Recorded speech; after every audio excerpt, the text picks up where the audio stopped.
जोहार, नमस्कार। मैं सूरज कुमार आज फिर आप सबके बीच एक और वीडियो में। कल 2 वीडियो मैंने पोस्ट किया था और दोनों ही वीडियो पे प्रतिक्रियाएं मिली और लगा कि नहीं, इस मुद्दे पे भी बात को रखना चाहिए हम लोग को। कुछ ने कहा कि हमें झारखंड से बाहर निकल के बोलने की जरूरत नहीं है।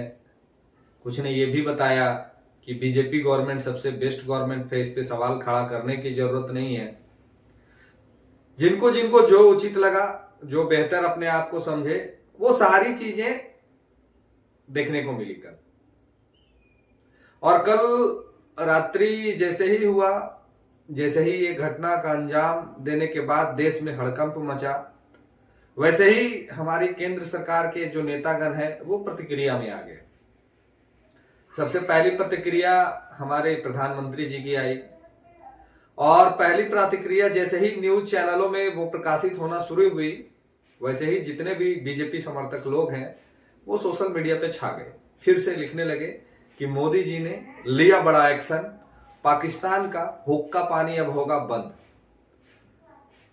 पानी संधि को, जो सिंधु नदी संधि है जिससे पानी भारत से पाकिस्तान को जाती है, वो सारे अब समझौते रद्द हो जाएंगे, अटारी बॉर्डर बंद हो जाएगा, पाकिस्तान का वीजा जो मिलता है वो नहीं मिलेगा। ये तमाम तरह की खबरें आने लगी मीडिया में।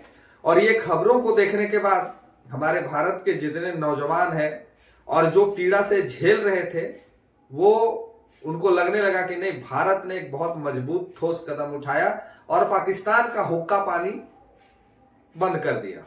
चलिए आगे और भी कुछ इस विषय में बताएंगे, लेकिन जब देश में अपने ही लोग इस मुद्दे पे सवाल खड़ा करें और जब देश के ही लोग पाकिस्तान की चर्चा करें और पाकिस्तान की वाहवाही करें, जब देश के पूर्व मुख्यमंत्री ये कहे, जब देश के जम्मू कश्मीर के जो मुख्यमंत्री हैं जब वो ये कहे कि नहीं वो भी मजबूत है, उसके पास भी एटम बम है, तो देश का दुर्भाग्य और हमारे नेताओं का दुर्भाग्य कहें इसे, ऐसे ऐसे मंत्रियों पे और ऐसे ऐसे मुख्यमंत्रियों पे, इन पे देशद्रोही का आरोप लगा के इनको गोली मार देना चाहिए। मैं क्यों बोल रहा हूं ये बात, आप सुनिए उनके बयान को, उसके बाद आप लिखिएगा अपनी प्रतिक्रिया को। सुनिए वो क्या कह रहे हैं, जरा इनको गौर से सुनिएगा। ये पूर्व मुख्यमंत्री हैं जम्मू कश्मीर के, सुनिए। डिफेंस में सर कह रहे हैं तो करें, हम कौन से रोकने वाले हैं, हमें तो पहुंचेंगे नहीं। ये भी याद रखे वो भी चूड़ियां पहने हुए नहीं है, याद रखिएगा। उनके पास भी एटम बम है, ये याद रखिएगा। और अफसोस किया है कि वो एटम बम हमारे ऊपर ही गिरेगा। अब जरा आप सोच के हमें बताइए कि इनको गुणगान जम्मू कश्मीर के जो वहां के प्रशासन है उनकी करनी चाहिए, केंद्र सरकार की गुणगान करनी चाहिए, जिस देश के ये खाते हैं उनका गुणगान करना चाहिए, या फिर गुणगान पाकिस्तान का करना चाहिए? यही दुर्भाग्य है हमारे भारत का कि थोड़ा सा कुछ हम लोग को मिल जाता है तो हम उतने में अपने आप को समझा लेते हैं कि नहीं, हम लोगों ने तो एक्शन ले लिया, हम लोगों ने तो कर्दा कवार दिया। सोचने का विषय है, जिस राज्य का मुख्यमंत्री का यह बयान हो, जिस राज्य के लोग इस तरह की बात करते हो, उस राज्य का भला कैसे हो सकता है? जिस देश के प्रधानमंत्री ने वहां के 370 को हटाया और लोगों के अंदर में ये उत्साह उत्पन्न किया कि नहीं अब ऐसी कोई प्रतिक्रिया होगी नहीं, पूरा कंट्रोल है हमारा, तभी वहां पे सैलानियों का जो संख्या है लगभग 100% नहीं, हमको लगता है कि लगभग कई 100% का इजाफा हुआ और उतने पर्यटक वहां पहुंचे, यही सोच के कि अब हम वहां सुरक्षित हैं। दूसरा एक पहलू और ये सामने आया कि कल बोकारो जिले में एक मुसलमान है, वो इस हमले से अपने आप को उत्साहित समझ रहा था, खुशी जाहिर कर रहा था, और खुशी जाहिर करने के बाद जब पुलिस प्रशासन ने उसको गिरफ्तार किया तो ये समझ में नहीं आ रहा है लोगों को आखिर कि झारखंड में रहने वाले, भारत में रहने वाले जो मुसलमान तबके के लोग हैं वो ऐसी प्रतिक्रिया ही क्यों देते हैं। कभी हम लोग को ये क्यों नहीं देखने को मिलता है कि कोई हिंदू समाज का कोई व्यक्ति इस तरह का घटना को अंजाम दिया हो, या अपने आप को पाकिस्तान जब आगे बढ़ रहा है तब अपने आप को उत्साहित महसूस किया हो? कभी आपने देखा है क्या? अगर देखा है तो लिखिएगा। उनको पुलिस प्रशासन ने अरेस्ट कर लिया। अब एक बात मैं आपको जो बताऊंगा वो आपके अंदर तक झंझोर कर रख देगा। जो बातें मैं आपको इस वीडियो में बताने जा रहा हूं, ये वीडियो हमारे मित्र हैं और वो जम्मू कश्मीर में ही अभी तैनात हैं, इंडियन आर्मी में वो है, उन्होंने भेजी है। और इस वीडियो में जो उन्होंने भेजी है और इस वीडियो में जो लोग दिखा रहे हैं और जो हम और आप देखेंगे, मन अंदर तक झकझोर के रख देगा। देखिए पहले इस वीडियो को, उसके बाद फिर हम इस पे चर्चा करेंगे।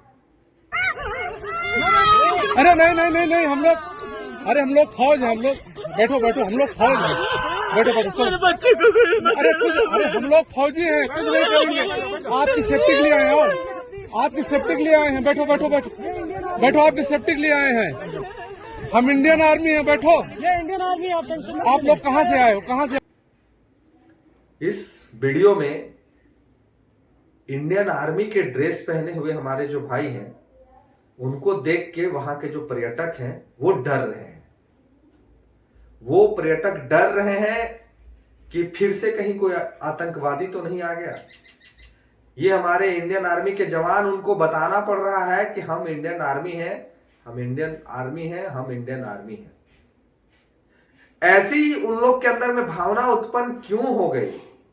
ये सरकार की उपलब्धि है या नाकामी की हमारे अपने ही जवान, जिसको शायद हम और आप पूरे भारत में किसी भी कोने में अगर हम इंडियन आर्मी को देख लेते हैं ड्रेस पहने हुए, या फिर सेंट्रल लेवल का किसी भी फोर्स को देख लेते हैं ड्रेस पहने हुए, तो हम अपने आप को सुरक्षित महसूस करने लगते हैं। हम अपने आप को ये सोचने लगते हैं कि नहीं, चलो यहाँ पे भारत सेना का जवान है, हम लोग को कोई दिक्कत नहीं होगा। और होता भी वही है कि आज भारत सेना के जवान के बदौलत ही हम और आप सुरक्षित हैं। लेकिन ऐसी क्या आफत हुई और ऐसी क्या मुसीबत आन पड़ी कि वो पर्यटक इंडियन आर्मी के जवान को देख के डर रहे थे? इसके पीछे का कारण ये है कि वो जो आतंकी आए थे, जिन्होंने इस नरसंहार को अंजाम दिया, वो आतंकी इंडियन आर्मी के ड्रेस पहने हुए थे। जरा सोचिए कि हमारा सिस्टम कितना मजबूत है, हमारा जो आर्टिफिशियल इंटेलिजेंट है वो कितने मजबूत है। हमारे दुनिया में इतना ऐसा ऐप आ गया है, ऐसा ऐसा सिस्टम आ गया, ऐसा डेवलपमेंट आ गया है कि जो इंटेलिजेंस है वो क्या कर रहे हैं कि हमारे इंडियन आर्मी के जवान के ड्रेस को बदनाम करने की भी साजिश है, और ड्रेस पहन के वो सभी लोगों को अंजाम तक पहुंचाया गया। कौन गुनहगार है इसका? ये प्रश्न फिर से मैं पूछ रहा हूं आपको, कौन गुनहगार है इसका? जो जम्मू कश्मीर के मुख्यमंत्री का इतना बढ़ा हुआ मन है, पूर्व मुख्यमंत्री का जो इतना बढ़ा हुआ मन है, कौन दोषी है? इंडियन आर्मी को जो बदनाम किया। आज इंडियन आर्मी को अपना परिचय देना पड़ रहा है कि हम इंडियन आर्मी से हैं, हम आपकी सुरक्षा के लिए हैं, आप व्यतीत ना हो, चिंतित ना हो। कौन है इसका जिम्मेवार? क्या ये 5 फैसले ले लेने से बीजेपी को हम और आप संतुष्ट हो गए? क्या बीजेपी पानी बंद कर देगी तो क्या पाकिस्तान सच में पानी बिना मर जाएगा? क्या सिंधु नदी का पानी रोक देने से क्या सच में पाकिस्तान मर जाएगा? पाकिस्तान पानी पानी के लिए तरस जाएगा, जैसा न्यूज चैनलों में चल रहा है, मीडिया में दिखाया जा रहा है? क्या सच में अब कोई संधि नहीं होगा पाकिस्तान से, या फिर कि 2-4-6 महीने बाद पुनः यह संधि कर लिया जाएगा? जिस तरह से एक्शन लिया गया है, क्या सच में इस एक्शन के पीछे सच में कुछ है? जितने सोशल मीडिया पे लिखने वाले लोग हैं, वो एक व्हाट्सएप यूनिवर्सिटी से आते हैं पढ़ के, और एक ग्रुप में मैसेज चलता है और पूरे रील बनने लगता है कि पाकिस्तान का पानी बंद कर दिया, पाकिस्तान अब हुक्का पानी जाम।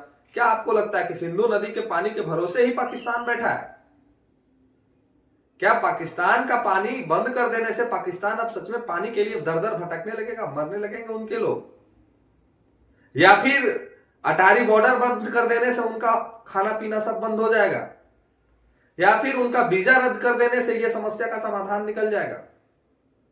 ये जो 5 बड़े फैसले के गुणगान चल रहे हैं कल से मीडिया में, सोशल मीडिया में दिन रात जो गुणगान गाए जा रहे हैं कि सरकार ने इतना बड़ा फैसला लिया, अभी तक का सबसे बड़ा फैसला लिया, तो हम आपसे पूछते हैं कि क्या आप यही चाहते हैं कि हमारे पर्यटकों को मारा जाए और हमको उसके बदले में यह आश्वासन मिले कि सरकार ने 5 बड़े फैसले ले लिए हैं? क्या आप और हम यही उम्मीद लगाए बैठे हैं इस सरकार से? हम आलोचना करते हैं तो किसी को दर्द जरूर होता है, लेकिन वास्तविक सच्चाई यही है। हमारे पर्यटक मारे गए हैं, हमारा घर का भाई बेटा भतीजा गया है, और ये पाकिस्तान डंके की चोट पे अपने आप को प्रमाण कर रहा है कि हम भी मजबूत हैं। उस पाकिस्तान का नक्शा एक कुकुर जैसा है। उस पाकिस्तान का जो नक्शा है वो एक कुकुर जैसा है। सरकार चाहे तो ये नक्शा को ही हटा दे, लेकिन आखिर क्या कारण है कि सरकार इतनी बेबस है? हम मार खाने के लिए पैदा लिए हैं, हमारे पर्यटक जान देने के लिए पैदा लिए हैं, और उसके बाद हम कड़ा फैसला लेंगे?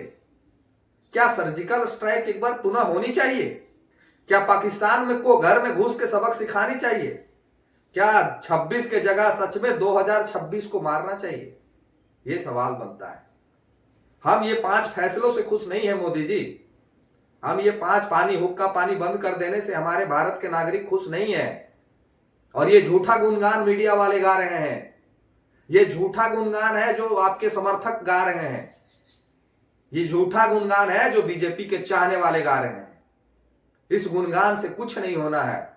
हमारे देश के प्रधानमंत्री अगर सच में कुछ भारतीयों के लिए करना चाहते हैं तो जैसे हमारे 26 को मारा है वैसे ही आप उसके 2026 को मारिए और वीडियो रिलीज कीजिए, तब हमारा छाती गर्व से चौड़ा होगा।